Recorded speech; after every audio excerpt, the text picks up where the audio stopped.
So, obviously, running games on an operating system with higher system requirements will result in a decrease in gaming in general program performance. But today I sought to find an answer to the question, just how much is gaming performance impacted by which operating system is installed? For the test today, I chose a bit of an older computer where the differences will be most noticeable. The laptop in question today is the Fujitsu Lifebook L1010 from all the way back in 2008. This laptop came with a variety of configurations, but the one I have has an Intel Pentium P4200, 3GB of RAM, Intel Mobile 45 Express graphics, a 232GB 5400 RPM hard drive, and a 14.1-inch display with a resolution of 1280 by 800. When I got this laptop, it had Windows 7 installed in it, which I later found out to be the 32-bit edition since the processor is the 32-bit processor. Similarly to the other Fujitsu computer I tested, this one was also stuck in a foreign language and I couldn't determine how to reset it, so I just went through manually and uninstalled all superfluous programs. After that, I ran a few games on the laptop and then collected the results. Then, I pulled the drive, formatted it, and installed Windows 10 on the system. Before all that though, I compared the system requirements of each operating system to get a general idea for what I'd be expecting. To my surprise, according to Microsoft, the minimum system requirements of both Windows 10 and 7 specify any 1GHz processor and at least 1GB of RAM for the 32-bit edition.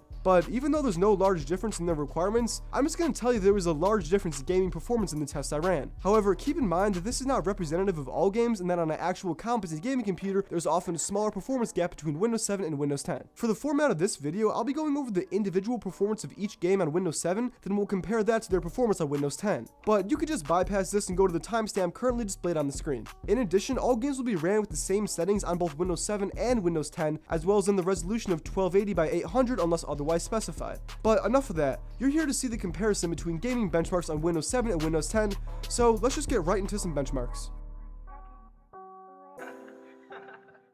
For starters, I played some Far Cry, which auto-detected all the settings to high and achieved an average frame rate of 17 FPS. Gameplay was horrible and basically unplayable, and I shortly moved on to the next gaming benchmark of GTA San Andreas. This game was ran with all the lowest settings, got a respectable frame rate of 28 FPS. Gameplay felt smooth, and on the contrary to Far Cry, this game was actually playable. This, however, would drastically change when running on Windows 10. Following that, I tested Half-Life 2 in 480p with all the lowest settings applied. Here we achieved the highest frame rates of any test today and got an average frame rate of 33 FPS. This would prove to be our best performing Windows 10 benchmark and was actually playable. I then played a bit of Need for Speed Underground on the system with a resolution of 1024 by 768. Initially I ran it with the highest settings, but that only got an average frame rate of 16 FPS, so I toggled on the lowest settings, got a decent frame rate of 29 FPS. Next up, I took testing all the way back to 1994 and played some Doom 2. I've yet to have a computer that can't play this game, and as clearly demonstrated, this game ran well and gameplay was smooth. For the last gaming test on Windows 7, I played another GTA game with Grand Theft Auto 3. With all settings at their highest, the laptop managed to achieve an average frame rate of 26 FPS after a few minutes of testing, thus concluding the gaming benchmarks for Windows 7. The final test, however, was a pass mark. Before taking a short break, I initialized the benchmark only to come back and learn that it had crashed. I don't know exactly why it did, but restarting the laptop and the application did nothing to resolve the issue. So, onto the gaming benchmarks while running Windows 10.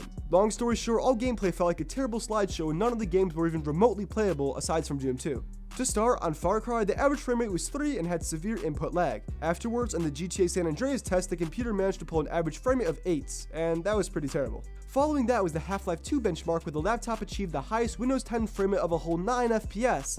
But it didn't make much of a difference regardless, since it was still very unplayable, and to top it off, I couldn't even fire my weapon.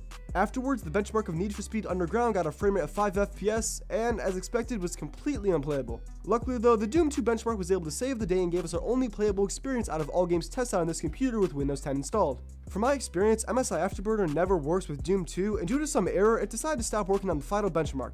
Speaking of which, the last gaming test I ran was of Grand Theft Auto 3, where the average frame rate was 7 FPS, and once again, was completely unplayable. There was a bright side to the Windows 10 benchmarks, however, in that the pass mark tests finally work. Well, as in the computer was able to complete the tests. Well, I take that back. It was only able to complete most of the tests. Its score was none too impressive, and it got listed in the 3rd percentile. I've nothing to compare the pass mark test to, as it did not function on the Windows 7 system, but I have a hunch it was going to be terrible either way. After all the testing was completed, I then put together a table and chart so we could better visualize the difference in gaming performance. The average frame rate of all games running on Windows 7 was 26.6 FPS, while the average frame rate of all games running on Windows 10 was only 6.4 FPS, with an overall 76.4% decrease in performance while running on Windows 10 versus Windows 7. So yeah, there's a strong difference in gaming performance while running on Windows 10 versus an older operating system such as Windows 7. But once again, this was an extreme example of in-game performance based on the operating system because the laptop it was tested on is very underpowered and was never intended to run Windows 10 on it. I looked at a few benchmarks online between Windows 7 and Windows 10 on more powerful computers, and the performance difference is not nearly as drastic, although oftentimes there is still a difference.